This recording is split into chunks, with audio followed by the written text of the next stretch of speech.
novamente em discussão a doutrina do véu. Eu acho que deveríamos até dar um diploma para muitos dos nossos irmãos aí que se tornaram especialistas em defender o uso do véu.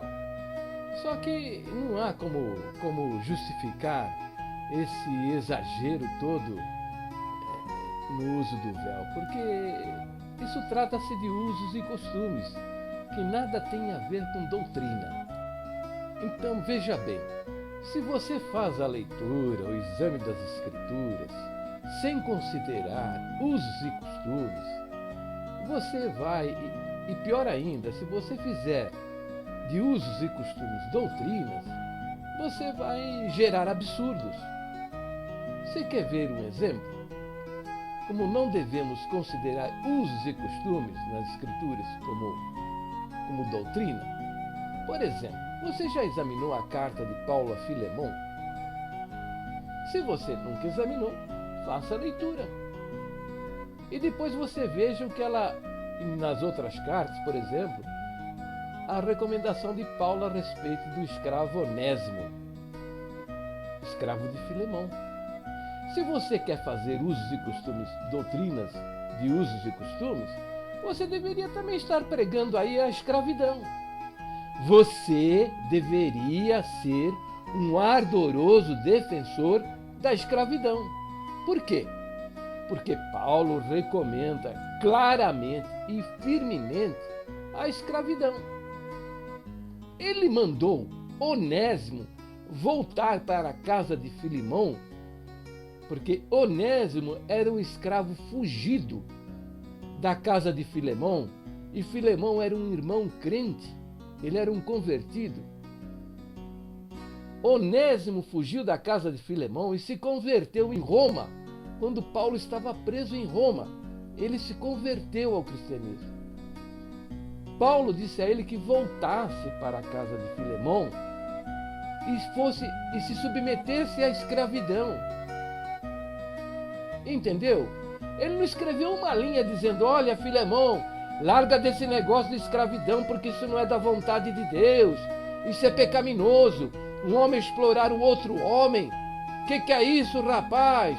Toma vergonha na cara. Não fez nada disso. Ele escreveu para Filemon de tal maneira que Filemon continuasse a ter escravos, a explorar o trabalho de outras pessoas. Veja que Paulo respeitou a cultura de Filemon, a cultura dos gregos. Ele não escreveu contra a cultura dos gregos, contra a tradição dos gregos. Ele respeitou. Então veja, o conselho para Filemon fosse que tratasse Onésimo como a um irmão. E disse a Onésimo que respeitasse Filemon como se fosse o próprio Senhor Jesus. Então, se você gosta de fazer de usos e costumes, doutrina, você deveria fazer uma doutrina também. E pregar por aí que a escravidão é uma coisa do agrado de Deus, que deve ser praticado. Nós deveríamos ter na congregação escravos e escravas. Se você não faz dos usos e costumes, que a escravidão era uso e costume no meio dos povos antigos, no meio dos gregos, onde Paulo foi levar o evangelho, se você não faz doutrina da escravidão, por que você quer fazer do uso do véu? Isso aí faz absurdos, gera crenças absurdas. E eu vou mostrar isso para vocês agora. Então vamos lá. Olha, veja bem. Lá no Bonfim, em Curitiba, o ancião de lá, há alguns anos atrás, mandou um judeu que se levantou para testemunhar, mandou sentar. Por que mandou sentar?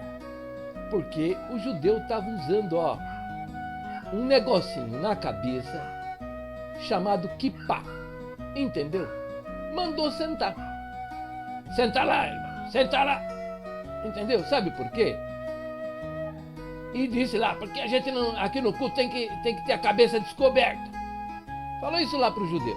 Mandou sentar. Agora, a congregação está lá em Israel, está pregando o evangelho lá em Jerusalém. Quer dizer, evangelho não, hein?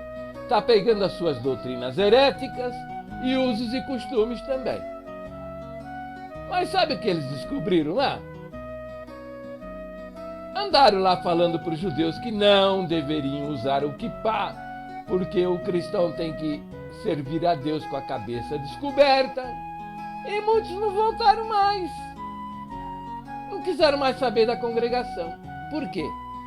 Porque o uso do kippá faz parte dos usos e costumes, faz parte da tradição. Então, se você quer que as pessoas ouçam a sua pregação, o que você está falando, você tem que respeitar a cultura das pessoas. Os mais velhos lá, os mais experientes, acho que é o Hermelino que está por lá, não está pregando contra o kippá. As pessoas vão ao culto com a cabeça coberta, e se quiser testemunhar, testemunha com a cabeça coberta. Porque é o óbvio, gente. Se você quer que as pessoas escutem o que você quer transmitir para ela, você não pode meter o dedo na tradição, na cultura. Senão eles não vão ouvir você. O que é isso? Presta atenção. Não podemos fazer de usos e costumes doutrinas. Não dá certo.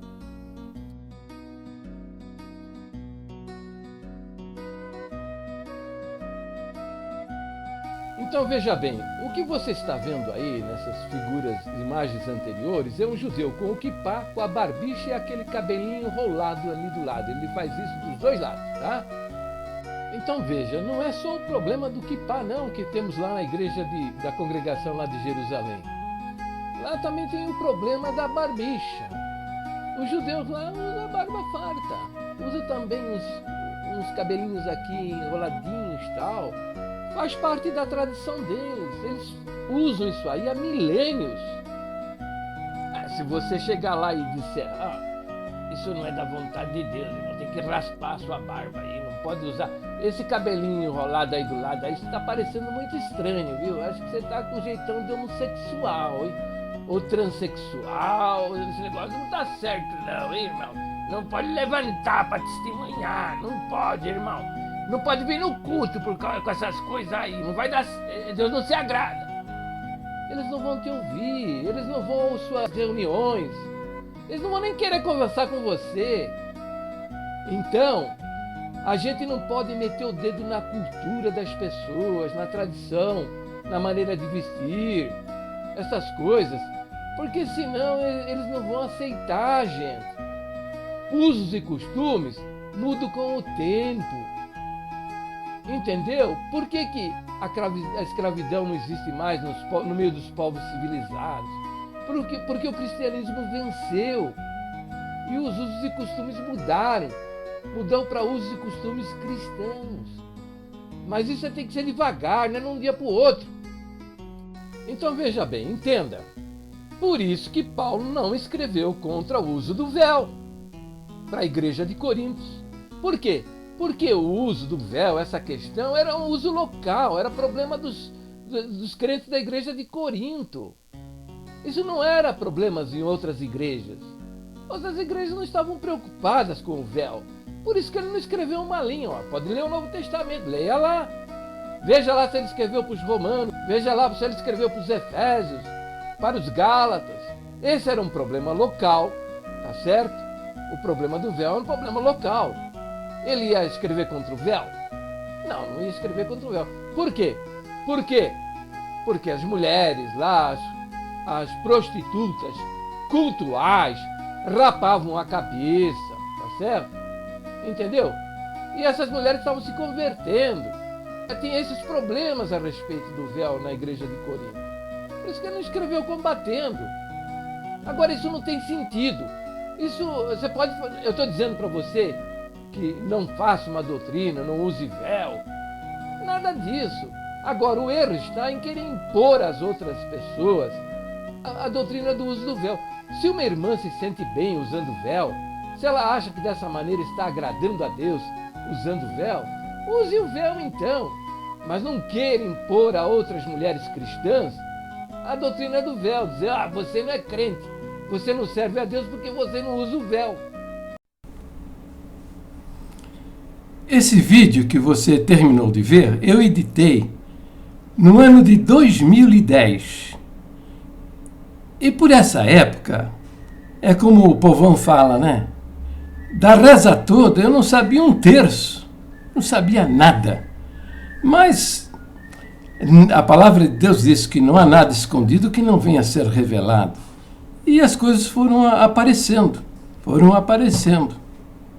Hoje eu tenho quase toda a informação do que aconteceu lá em Jerusalém.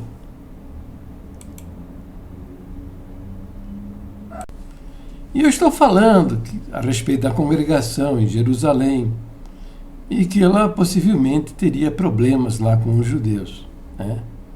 Uma coisa que eu venho dizendo desde o ano 2000, que a congregação fez duas doutrinas em 1 Coríntios 11, a doutrina do véu e a doutrina do chapéu. E eu dizia lá no ano 2000, se a congregação um dia for a Jerusalém vai ter sérios problemas. Não por causa da doutrina do véu, mas por causa da doutrina do chapéu. Porque os judeus têm por tradição milenar o uso do quipá, de ter a cabeça coberta para orar ou cultuar a Deus. Então eu dizia, no ano 2000, vai ter problema se for para Jerusalém. Bom, nesse vídeo eu estou dizendo que a congregação agora está em Jerusalém e se expulsar um judeu do templo, como fazem aqui no Brasil, se fizerem isso lá em Jerusalém, vão ter sérios problemas. Eu não sabia, porque na congregação é tudo escondidinho, sabe? Tudo debaixo do pano, sabe? Escondendo os erros, os pecados, as desobediências, as heresias. Então, a derrota deles lá em Israel já havia acontecido no ano de 2005, quando o exército foi lá e botou no chão o templo que estava sendo construído lá em Jerusalém. Então, eu estou colocando esse aditivo, esse adendo aqui, para você saber dos fatos. Veja o que aconteceu lá em Israel no ano de 2005. Veja aí.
O que teria acontecido?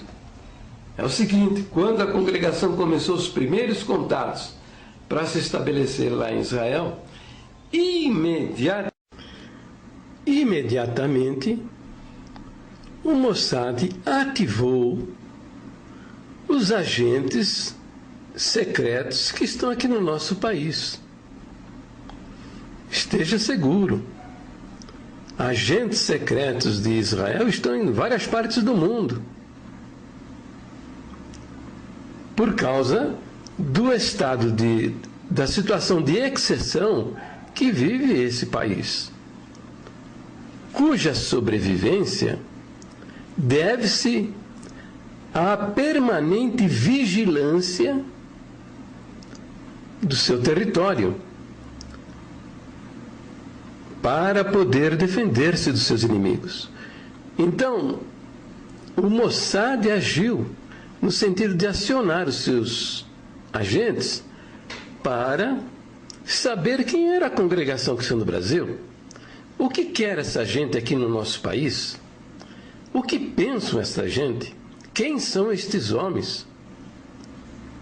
Isso, esteja seguro, com certeza aconteceu. Por que eu sei disso? Ora, porque é dessa maneira que funcionam essas coisas. É assim que é feito. Essa é a guerra da informação. Bom, como é que eles vão conhecer a congregação? E o que nós acreditamos, de que maneira nós pensamos, quem são os nossos líderes? É frequentando os nossos cultos. Agora, ele foi lá como judeu, como um espectador, entrou no templo, com o kippá na cabeça. Olha, alguns agentes do Mossad, eles são também rabinos, são sacerdotes, com aquele chapelão, né? E deve ter acontecido, como aconteceu com o judeu Saulo Charabe, na igreja do Bonfim, lá em Curitiba, que foi humilhado em público porque estava com a cabeça coberta. É possível ter ocorrido diálogos semelhantes a este que eu vou simular. O ancião, o diácono, o cooperador se aproximou do agente do Mossad. Evidentemente, vocês estão me entendendo. O agente do Mossad não leva uma placa no peito dizendo: sou fulano de tal, agente do Mossad. Isso é secreto. Está lá no meio do público e o líder da congregação chega ao seu lado e diz: amigo, olha, aqui não permitimos as pessoas permanecerem neste templo com a cabeça coberta. E ele deve ter dito: meu amigo, eu sou judeu. Isso é da minha cultura. O uso dessa cobertura é da minha tradição, da tradição do meu país. É também da minha religião, é da minha fé. Eu acredito que para honrar a Deus, esteja em qualquer lugar que for, eu devo ter a minha cabeça coberta. E ele deve ter ouvido do líder da congregação esta resposta, mais ou menos isso. Bem, se o senhor não quer tirar o chapéu da cabeça, não quer tirar essa cobertura, o senhor se retira do templo, porque aqui nós não permitimos, neste ambiente, um homem com uma cabeça coberta. Entendeu? E ele meteu no relatório, mandou lá para o Mossad, lá de Jerusalém. Ora, a princípio, quando analisei estas coisas que ocorreram com a congregação na construção do templo lá em Jerusalém, eu pensei que eventos semelhantes a este que eu estou imaginando aqui precisaria ter ocorrido muitas vezes. Não, mas nada disso. Basta um só evento como esse para resultar em coisas como essa. Você quer saber por quê? Porque eles são muito fanáticos, mas muito mais fanáticos do que nós somos a respeito das nossas crenças. A prova está em que, durante 2000 anos, esta nação viveu sem terra, sem um pedaço de terra para se chamar de seu, de sua pátria, seu lugar. E sobreviveu. 2000 anos espalhado no meio das nações, sendo perseguidos e maltratados. E sobreviveram. Você sabe por quê? Por causa da cultura, por causa da tradição, por causa da religião. Então, basta só um relato desses aí, na mão de um general lá do Mossad, o cara deve ter lido uma coisa dessa e falando assim, eu vou mostrar para essa gente que aqui quem manda somos nós. E foi lá, mandou soldados, com tratores, botou tudo no chão e maltratou todo mundo. Entendeu? Então é isso. Então a congregação fracassou em Israel. Em 2008, eles depois que destruíram o templo de alvenaria, fizeram uma tenda lá, construíram uma tenda, e em 2008 enrolaram essa tenda e vieram embora para o Brasil.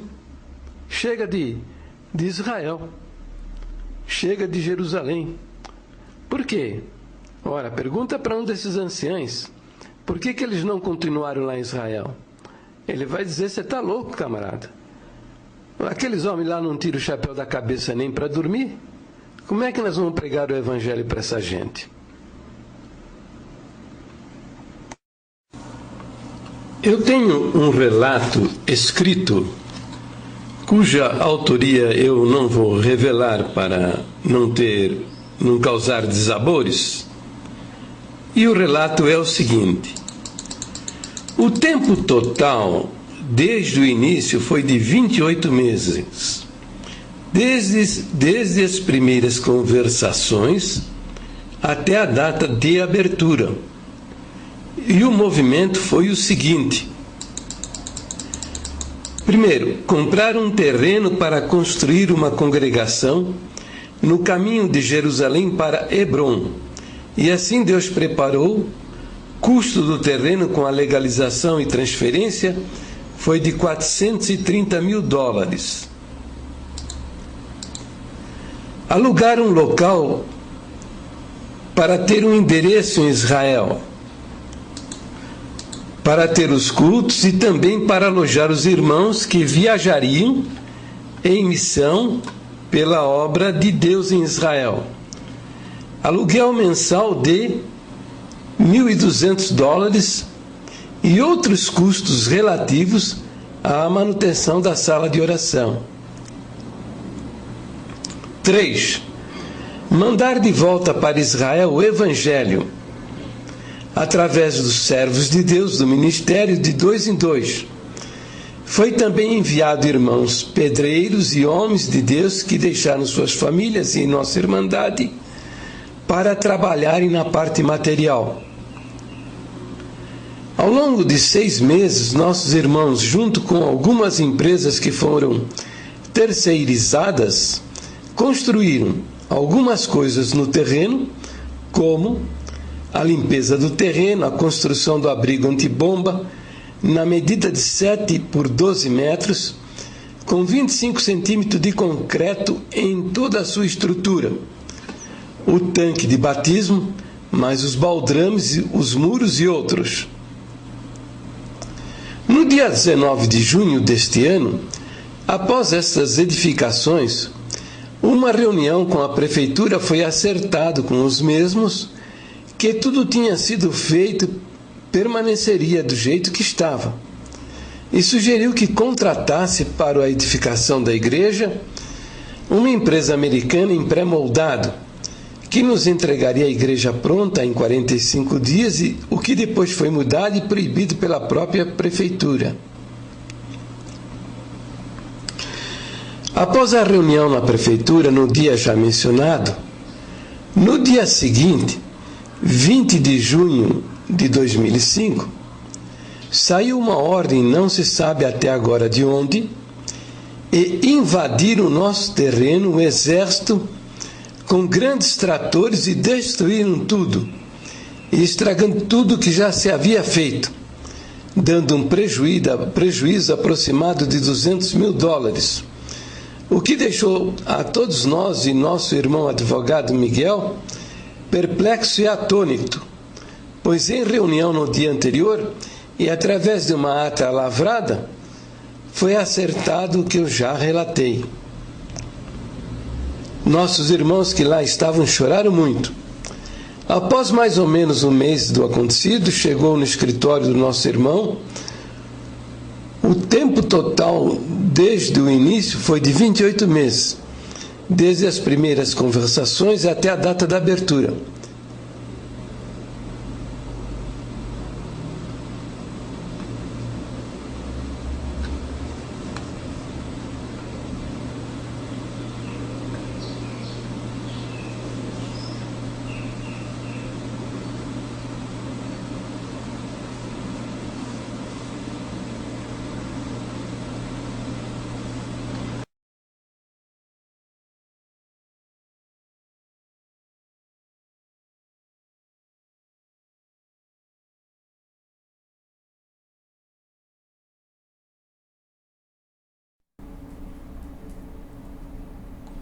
Então, para você compreender bem estas coisas que eu estou comentando, você deve assistir também o vídeo A Doutrina do Véu, parte 2, A Doutrina do Véu, parte 3 e A Doutrina do Véu, parte 4.